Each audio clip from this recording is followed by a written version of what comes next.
Swansea University. Was there a finer place in Britain to study, a more pleasant place to spend 3 of the most important years of your life? This is Singleton Park, once the home of the great industrialist Lord Swansea. Most of the park now belongs to the people of Swansea. In the 1920s, part of the park nearest the beach, as well as Singleton Abbey itself, was given to the new University College.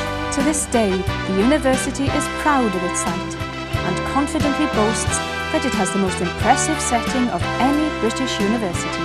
The college looks out on Swansea Bay, with the Welsh hills to the east, the 18th century lighthouse of Mumbles to the south, and away in the distance, the faint silhouette of Exmouth and England's highest cliffs. The Vikings came here and liked what they saw.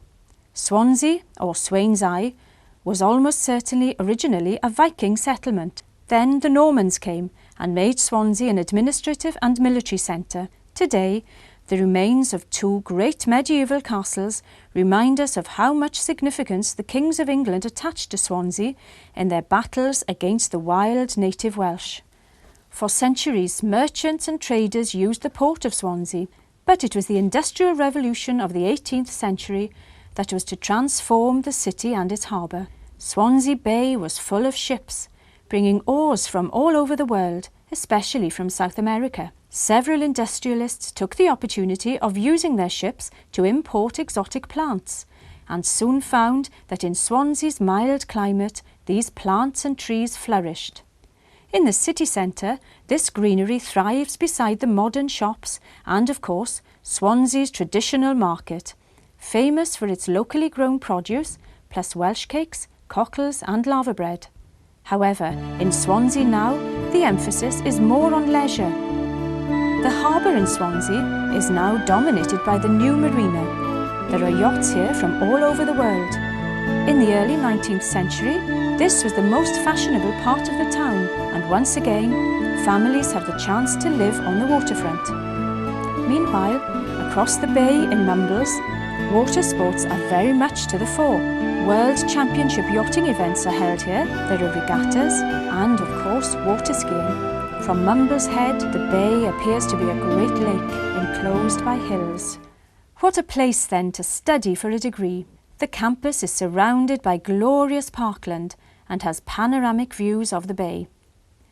When the sun comes out, students head for the lawns and the beach. It is a compact campus. No time has to be wasted getting from place to place. Singleton Abbey is the administrative headquarters. This is where all the key financial and planning decisions are made.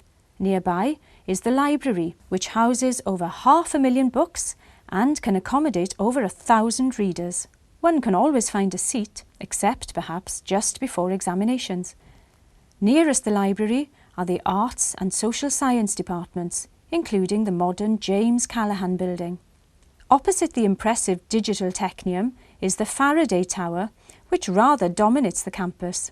The founders of the university thought it appropriate that this area, famous for the manufacture of metals, should have a school of engineering. On the west side of campus are the pure science buildings, the attractive Grove building, the Vivian Tower and the Wallace building, which looks out on delightful botanical gardens, another favourite place in the summer months. Nearby is the School of European Business Management.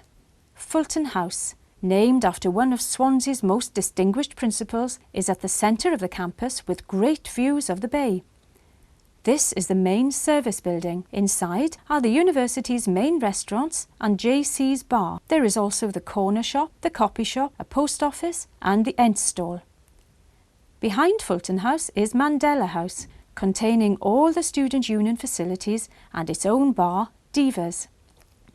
Nearby is the modern Taliesin Art Centre, which has a bookshop, bank, Egyptology Centre, art gallery, grapevine restaurant, plus a full programme of theatre, dance, public lectures and films.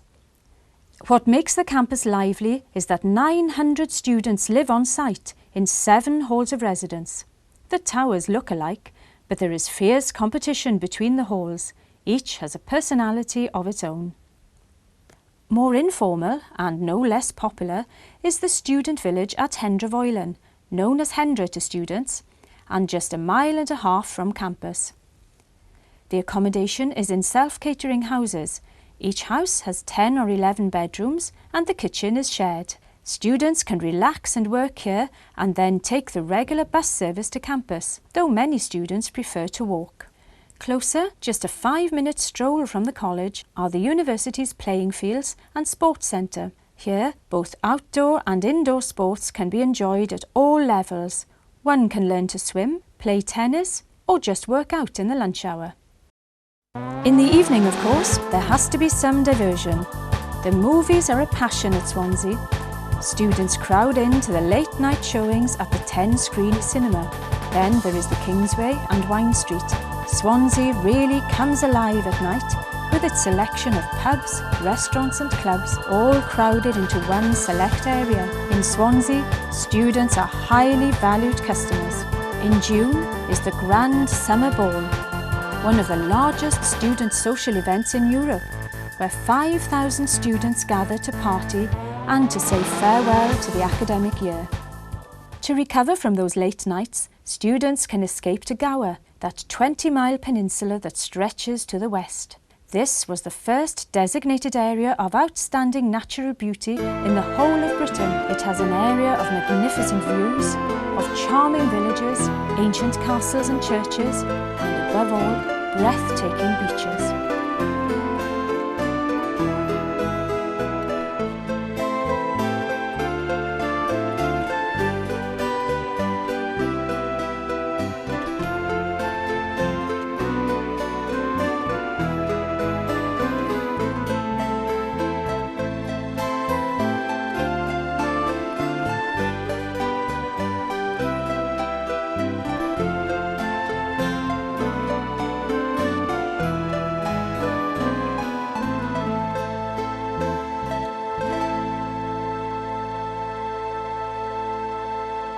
This is Swansea's greatest secret. This is all part of the city. This is where Swansea students spend their most memorable days. This is what brings so many former students back on visits. This is why so many graduates insist that their children should apply to Swansea.